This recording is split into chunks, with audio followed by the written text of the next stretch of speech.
Hello guys, कैसे हैं आप सब लोग। रिवाइंड सीकर की एपिसोड 03 के साथ हाजिर हूँ। अगर अभी तक किसी ने मेरे चैनल को सब्सक्राइब नहीं किया हुआ तो चैनल को सब्सक्राइब कर दे, वीडियो को लाइक और शेयर कर दे, शुक्रिया। तो लास्ट एपिसोड के एंड पे हमने देखा था मिंग जियांग की एक टांग तोड़ देता है और उसकी टांग तोड़ने की वजह से जी फैमिली वाले सारे लोग उसके पीछे लग जाते हैं और वो उसे ढूंढ रहे होते हैं ताकि उसे सजा दी जा सके। जबकि मिंग अपने ही घर में छुपा होता है और वो बिमिंग से कहता है रात के वक्त हम दोनों जंगल की तरफ चले जाएंगे ताकि यहाँ पर हमें कोई पकड़ ना ले। तो एपिसोड की शुरुआत में जी फैमिली का सीन दिखाया जाता है जहाँ पर जी फैमिली के सारे एल्डर्स इकट्ठे होते हैं। जी फैमिली के हेड जिसका नाम वैनशेंग जी है और ये मिंग के ग्रैंडफादर है। वैनशेंग उन सब से कहते हैं तुम लोगों को क्या लगता है कि मिंग कहाँ पर जा सकता है, वो कहाँ पर जाकर छुप सकता है। यहीं पर फैमिली हॉल में मिंग के दोनों अंकल भी होते हैं, यानी कि जियांग और जिंग के डैड भी। जिंग के डैड पर खड़े हो जाते हैं और अपने डैड से कहते हैं फादर वो तो सिर्फ एक कचरा है, हमें उस कचरे के पीछे नहीं जाना चाहिए। अगर उसने जियांग की टांग तोड़ दी है और वो घर से भाग गया है तो ये तो अच्छा हुआ कि वो घर से अपने आप भाग गया है। जिंग भी कहता है ग्रैंडफादर मेरे डैड बिल्कुल ठीक कह रहे हैं, कभी वो एक जीनियस मिंग हुआ करता था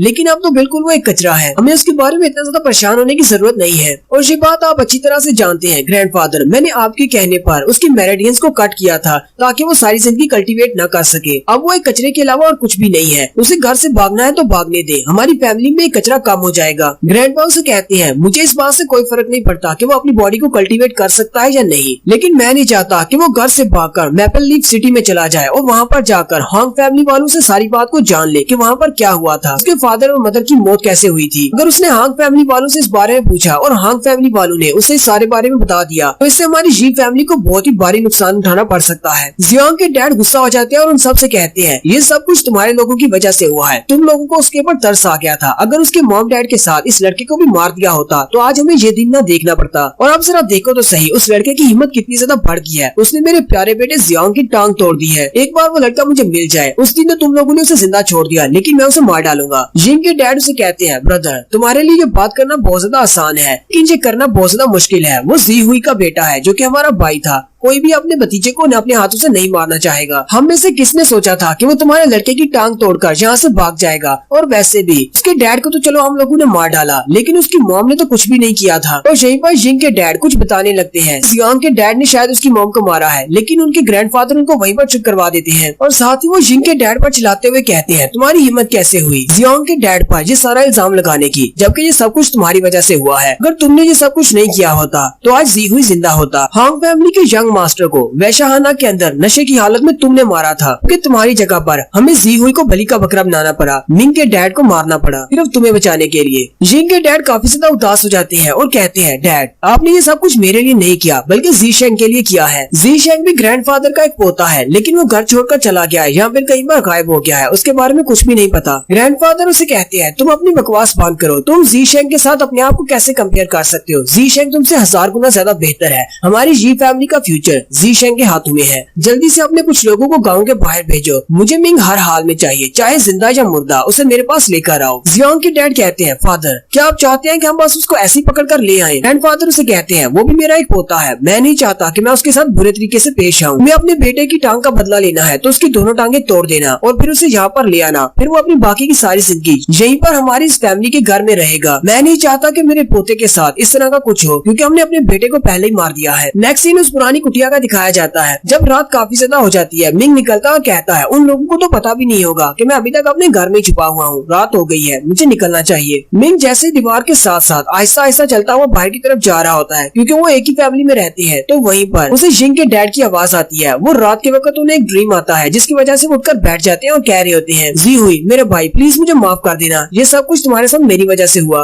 उसकी वाइफ उसे कहती है क्या हुआ, क्या तुमने फिर से कोई बुरा सपना देखा है। मिंग अपने डैड का नाम सुनने के बाद वहीं पर कान लगा लेता और कहता है ये तो जिंग के डैड और उसकी मॉम है, वो दोनों आपस में बातें कर रहे हैं, उसे मेरे डैड के बारे में कोई बुरे सपने क्यों आ रहे हैं। जिंग की मॉम उसे कहती है तुम्हें परेशान होने की जरूरत नहीं, जी हुई को मरे हुए कई साल गुजर चुके हैं, अब भी तुम्हें उसके बुरे सपने आते हैं, अब तो तुम्हें इस सब को भूल जाना चाहिए। जिंग के डैड कहते हैं मैं भी उसके बारे में याद नहीं करना चाहता, मुझे लगता है कि आज की मीटिंग में हमने उसके बारे में बात की थी, इसी वजह से मुझे उसका बुरा सपना आ रहा है, वो आज भी मुझे सपने में आकर मुझे बहुत ज्यादा हांट करता है। जिंग की मॉम उसे कहती है मैं ये बात अच्छी तरह से समझती हूँ, तुमने जी हुई को नहीं मारा। हालांकि जी हुई ने अपनी मर्जी से तुम्हारा इल्जाम अपने सर पर लिया था और मास्टर हांग को उसने मारा है, लेकिन जी हुई को तुमने नहीं मारा, हमारे फादर ने मारा था, क्योंकि फादर तुमसे बहुत ज्यादा प्यार करते हैं, जी हुई के मुकाबले में तुमसे ज्यादा प्यार करते थे, इसी वजह से उन्होंने जी हुई को मार डाला तुम्हारी जगह पर। और यहीं पर दिखाते हैं कि ग्रैंडफादर मिंग के डैड को मार रहे होते हैं। जिंग के डैड कहते हैं ये सारी गलती जी हुई की अपनी है, जी हुई हमारे सेक्टर को छोड़कर जाना चाहता था, वो हाउटियान सेक्टर को ज्वाइन करना चाहता था ताकि वो एक स्काई कैप्टर बन सके। अगर वो वाकई में ऐसा कर देता तो हमारी जी फैमिली बर्बाद हो जाती और हमारे पास कुछ भी नहीं बचता। हमारे ग्रैंडफादर ने उसको मारकर इस सारी सिचुएशन का फायदा उठाया है। जिंग की माँ मुझसे कहती है तुम्हें इस सब के बारे में ज्यादा सोचने की जरूरत नहीं है, तुम्हें पता है कि वैशाहाना में तुमने बहुत ज्यादा पी रखी थी, इसी वजह से तुम्हें गुस्से में उस लड़के को इतना ज्यादा मार दिया कि वो लड़का मर गया। तुमने मास्टर हांग को जानबूझकर नहीं मारा, ये तो सिर्फ एक एक्सीडेंट था। अगर जी हुई तुम्हारी जगह पर अपनी बलि नहीं देता तो अब तक तो तुम हांग फैमिली के हेड्स के हाथों मारे गए होते। मिंग उनकी सारी बातें सुन लेता और काफी ज्यादा हैरान होता है। मिंग कहता है तो इसका मतलब मेरे अपने ही दादाजी ने मेरे डैड को मारा है, यानी कि अपने ही बेटे को मार डाला, वो भी अपने दूसरे बेटे की जान बचाने के लिए। मेरे डैड को बलि का बकरा बनाया गया है। उसी वक्त जिंग के डैड को भी कुछ महसूस होता है, जैसे बाहर कोई उनकी बातें सुन रहा है। वो जल्दी से आकर दरवाजा खोलते और कहते हैं कौन है यहाँ पर, लेकिन मिंग वहाँ से भाग जाता है। मिंग भागता हुआ गली के अंदर चला जाता है। अब मिंग काफी ज्यादा गुस्से में है, क्योंकि पिछले कई सालों से वो हांग फैमिली से बदला लेने के फिराक में है कि कब वो मैपल लीफ सिटी जाएगा और हांग फैमिली से बदला लेगा। लेकिन आज उसे पता चल रहा है कि उसके अपने ही दादाजी ने उसके डैड को मारा है। मिंग बिमिंग से कहता है मुझे बहुत ज्यादा स्ट्रॉन्ग बनना है, तुम्हारे पास चाहे कोई सा मेथड हो, कितना ही पावरफुल क्यों ना हो, कितना ही दर्द देने वाला क्यों ना हो,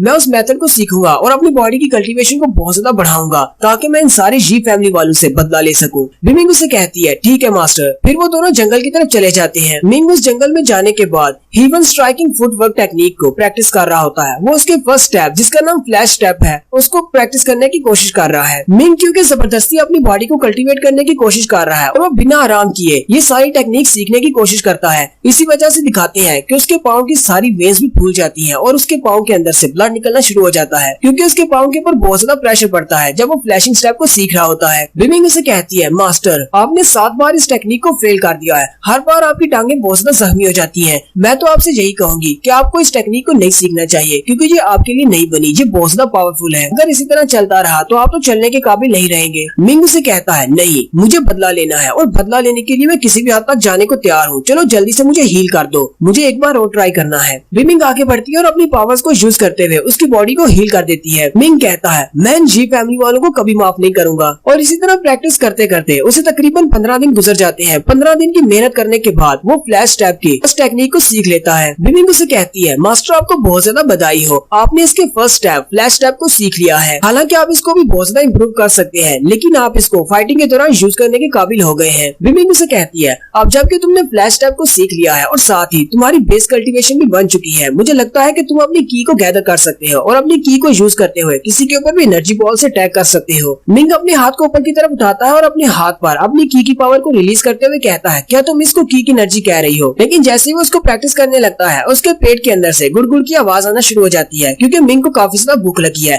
वहीं पर सामने एक हिरन होता है। मिंग कहता है पहले कुछ पेट पूजा कर ली जाए और वो आगे बढ़ता है और उस हिरन को पकड़ लेता है। नेक्स्ट सीन में दिखाते हैं मिंग बैठा उस हिरन का गोश्त खा रहा होता है और कहता है इसका गोश्त तो बहुत ज्यादा अच्छा है, मुझे नहीं पता था कि अकेले रहने में इतना ज्यादा मजा आता है। अगर मुझे पहले पता होता तो मैं तो कब का घर को छोड़कर भाग आया होता और यहीं पर इस जंगल में अपना घर बसा लेता। और यहीं पर एक नए कैरेक्टर की एंट्री होती है जो कि एक लड़की है और एक प्रिंसेस भी है। वो लड़की पैदल चलती हुई जा रही होती है और कहती है मेरी फैमिली वाले बहुत ज्यादा बुरे हैं। हालांकि इस बात से क्या फर्क पड़ता है कि मैं गुस्से की बहुत ज्यादा तेज हूँ, लेकिन फिर भी मुझे मैनर सिखाने के लिए मुझे 15,000 किलोमीटर तक पैदल चलने की सजा देना ये तो बहुत ही बुरा है। उसके पेट में भी गुड़गुड़ हो रही होती है क्योंकि उस लड़की को भी बहुत ज्यादा भूख लगी होती है। प्रिंसेस कहती है मुझे रात गुजारने के लिए कोई ना कोई जगह ढूंढना होगी और साथ ही मुझे बहुत ज्यादा भूख भी लगी है। उसी वक्त उसे भुने हुए गोश्त की खुशबू आती है। वो कहती है ये तो बहुत ही अच्छी स्मेल है, लगता है कि यहाँ पर करीब ही कोई गोश्त भून रहा है। वो भागती हुई उस तरफ आ जाती है और एक दरख्त के पीछे छुप कर देखती है। मिंग बैठा वहाँ पर अपने हिरन का गोश्त खा रहा होता है। प्रिंसेस बड़ी स्पीड के साथ भागती हुई आती है और उसके हिरन के गोश्त की एक टांग को उखाड़ लेती है और वहीं पर बैठकर खाना शुरू कर देती है। मिंग उसे कहता है ओए तुम कौन हो। प्रिंसेस उसे कहती है तुम्हारे जैसे आम और गरीब लोग मेरा नाम जानने के काबिल नहीं है, तुम इस लायक नहीं हो, इसलिए मैं तुम्हें अपना नाम नहीं बताऊंगी। मिंग उसकी बात सुनकर हैरान हो जाता है और कहता है क्या तुम्हें मैं कोई आम सा गरीब बंदा दिखाई देता हूँ? वैसे तुम्हारी चेस्ट को छोड़कर तुम्हारा बाकी सब कुछ तो मेरे जैसा ही है, तो फिर मैं कैसे एक आम इंसान हो गया और तुम एक खास हो गई। प्रिंसेस उठकर खड़ी हो जाती है और कहती है तुम तो बहुत ही बड़े बदतमीज हो, मैं एक नोबल फैमिली की लड़की हूँ और तुमसे तो कई दर्जे कई हजार गुना ज्यादा नोबल हूँ, तुम एक आम से गरीब से लड़के हो। मिंग उसे कहता है अगर तुम इतनी ही ज्यादा नोबल हो तो क्या तुम्हें मैनर्स के बारे में बिल्कुल भी नहीं पता? यहाँ पर आने से पहले तुम्हें मेरी इजाजत चाहिए थी, साथ ही तुमने मेरा गोश्त भी मुझसे छीन लिया है। क्या तुम्हें नहीं लगता कि तुम मुझसे ज्यादा बड़ी बदतमीज हो? प्रिंसेस गुस्सा हो जाती है और अपने गोश्त के टुकड़े को नीचे फेंक देती है और उसे कहती है तुम्हारी हिम्मत कैसे हुई एक प्रिंसेस को इंसल्ट करने की? मिंग उसकी बात सुनने के बाद हंसना शुरू कर देता है और कहता है अगर तुम एक प्रिंसेस हो तो फिर मैं एक प्रिंस हूँ, चलो जल्दी से मेरे सामने घुटने टेको। प्रिंसेस काफी ज्यादा गुस्सा हो जाती है और उसे कहती है तुम्हारी बॉडी के अंदर से जो एनर्जी निकल रही है उसे सेंस करके तो लगता है कि तुम अपनी ब्लड कल्टीवेशन के राम में हो, ब्लड कल्टीवेशन के लेवल 1 पर हो। चलो हम दोनों एक फाइट करते हैं, मैं तुम्हें दिखाती हूँ कि तुम्हारे आम इंसान में और हमारी जैसी रॉयल फैमिली के मेंबर में कितना ज्यादा पावर डिफरेंस है। मुझे सिर्फ एक मूव चाहिए, मैं सिर्फ एक ही मूव से तुम्हें नीचे गिरा सकती हूँ। मिंग उसे कहता है हाँ मुझे भी ये देखने में बहुत ज्यादा इंटरेस्ट पैदा हो रही है, देखते हैं कि तुम सिर्फ एक ही मूव को यूज करते हुए मुझ जैसे आम इंसान को कैसे नीचे गिराती हो। और प्रिंसेस बड़ी स्पीड के साथ उस पर अटैक करने के लिए आगे बढ़ती है और यहीं पर हमारी एपिसोड 03 का एंड होता है। एक्सप्लेनेशन अच्छी लगी हो तो कमेंट करके जरूर बताएं, चैनल को सब्सक्राइब कर दें, वीडियो को लाइक और शेयर कर दें। शुक्रिया।